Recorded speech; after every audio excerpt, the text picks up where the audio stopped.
Spoilers ahead. Watch out and take care. We see construction work being done on top of a massive building. Two men are talking about some delays. The one that's frustrated with the situation is the boss, John. Moments later, he's driving his car, listening to the radio about an interstellar comet that will fly by close to Earth. He arrives at a suburban neighborhood and walks up to a house, reluctant to go in. He enters a room where a woman is seen on a treadmill. That's Ally, his wife. They have an awkward conversation surrounding their child, Nathan, and his upcoming birthday party. The son arrives and is excited to see him. They go to his room and talk about a drawing he made of the coming comet, named Clark. As they're laying on the bed, it's revealed that the boy is a diabetic. They talk about John's separation from his mom. Later, the three of them are in a living room listening to the news about the comet. The interstellar body is moving fast toward Earth and is made up of many pieces of ice trailing behind it. That night, he's seen moving back in the house, taking a guest room. The next morning, a dad is listening to the news about the comet again. They're saying that pieces of the comet will fall on Earth, but that there's no reason to worry. While he's cleaning the grill for the upcoming party, Ally walks in and tells him that he needs to go to the store to pick up a few things. He takes his son with him, and while still at the parking lot, everyone is looking up at the sky. They see the comet approaching. Inside the store, as they are shopping, John gets a presidential alert on his phone and then an automated call. No one else in the store is getting the same alert. He is informed that him, along with his wife and his son, are chosen for emergency shelter relocation. The same alert is shown in the house TV, but Ally doesn't see it. John quickly leaves the store with his son. As they're driving home, he sees military vehicles and planes going the other way. When they arrive home, the people have already gathered for the party. John goes to talk to Ally in the kitchen and asks her if she got the same alert. She dismisses him, thinking it's just a test, but he tells her about the military he saw on the way, suspicious about what's happening with the comet. Both of them come back to the living room, where everyone is watching the news, expecting to see a part of the comet hitting the Atlantic Ocean. No one is worried as an image of the fragment is shown on the TV screen and the kids start counting down. When they reach to one, waiting to see the splash in the ocean, nothing happens for a moment. There's a little earthquake and John walks out of the house. He sees a flock of birds flying away, when suddenly a massive shockwave hits him over, felt inside the house as well. He comes back in and everyone is scared, still listening to the news. The newscaster announces that the piece has impacted a city in Florida with a shockwave that was felt for thousands of miles. The city was completely destroyed. As an orbital shot of the comet hitting is being shown on the news, the people wonder if more pieces will hit the planet. John gets another presidential alert. The call plays on both his phone and the TV, so everyone can see what the message says. None of the others are getting the same message, which states that John can't take anyone else to the shelter, except his family. He gets a security code to enter the plane on his phone. The others leave in a panic. John and Ally are packing, worried if they'll have enough insulin for the boy. The child asks about his grandpa. Ally is preparing food and listening to the terrifying news, as John goes to get Nathan, who says that the sky is on fire. Pulling out of the driveway, they see that none of their friends got the same call. One of them tells the family that the news is reporting that a huge piece of the comet, called Planet Killer, will hit the Earth in 2 days. As they are leaving, another neighbor runs to them, begging to take their daughter. John refuses and they drive off, arguing in the car that even if they did take her, she might have been turned away at the airbase. Later, as they are driving, people are seen already looting the stores. Suddenly, they drive up to a massive traffic jam on the highway and John goes the other way, taking a side road. They're listening to the news on the radio, saying that there have been more impacts and others are expected, which might take out entire cities or even cause an extinction level event.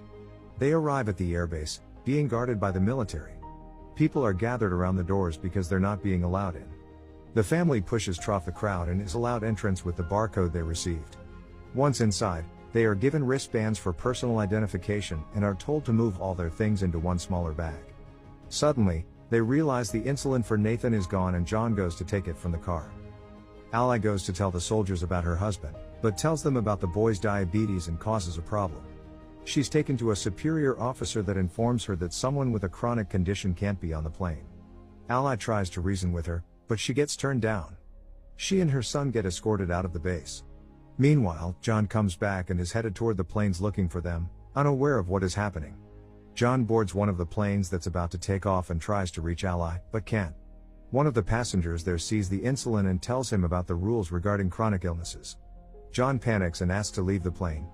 Suddenly, The base gets breached and the people start shooting toward the military. The plane that John was existing has a fuel leak, so he tells everyone to get out and runs away. The plane explodes and causes a chain reaction. John finds out about his family being rejected, as the two of them are already back at the car. Nathan is already low on insulin. The chaos in front of the base continues, so John takes a while to get back at the car too. Once there, he finds a message from Ally that she's taking Nathan to her dad's place, so John goes after them. On the road there, Ally and the boy get to a pharmacy. She checks his blood sugar and they go to find insulin for him. Suddenly a gang walks inside and starts shooting, killing people all around. They manage to escape and get into a car with some people that will take them part of the way to her dad's. The couple Ally is riding with start acting strangely very fast. Eventually, they throw her out the car, take her wristband and drive off with her son, leaving her stranded on the highway. Meanwhile, John is lucky enough to find a ride up north as well. Inside the truck, John sparks a conversation with one of the men, Colin, who tells him that they are headed to Canada where the driver knows someone that has a plane and can take people to the shelters. Apparently, the military has set up the shelters on Greenland. The man tells him to find his family and meet him in Canada, so they can take one of the planes too. Another one of the people in the truck eyes John's wristband and demands that John gives it to him, but when he refuses, a huge fight unfolds. The fighting causes the truck to swirl and crash, throwing the people from the back out. The fight continues regardless and John ends up killing the guy. Colin dies in the crash. In the meantime, Ally gets another ride toward the base where the people that took Nathan are headed. He is still seen riding with them when they get to the airport base.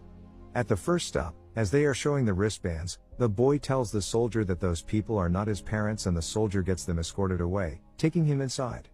Later, Ally gets there too and tries to find him, from one stop to another, from one medical unit to another. She finally finds him and she's informed that he's been given insulin. The nurse says she'll help Ally find a military transport to her father's city and that she will stock her with medicine for Nathan. John breaks into a house for some water and food. He checks the news immediately, only to see that the main impact is expected in just under 24 hours. He finds keys to the family's car and takes it, getting to Ally's dad fast. He finds him playing cards with his buddies, asking about his daughter. They decide to put their differences aside and work together to find her and Nathan. Meanwhile, the two of them arrive at a gas station and call the house. John and her father go to pick them up and the family is finally back together. All of them get back to the house and see that the information John got about the shelters was true.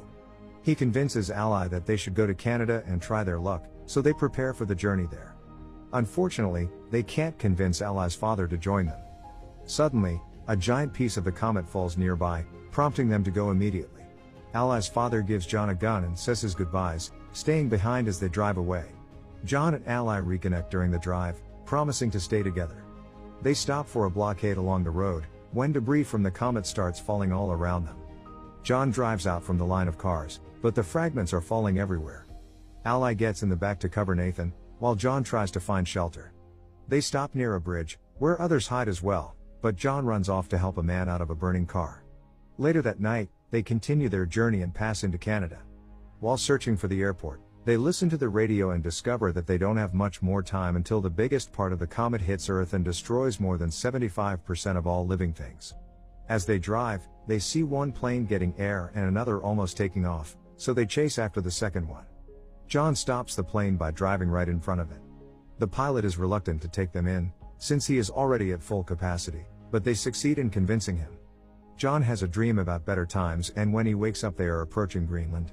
The place seems unaffected by the comet, until a moment later a fragment impacts the water and creates a shockwave that hits the plane. Both engines are failing as the pilot tries to keep the plane in the air. They glide through the air, landing smoothly, but hit the glacier. The pilots are pinned on impact, but John isn't able to help them.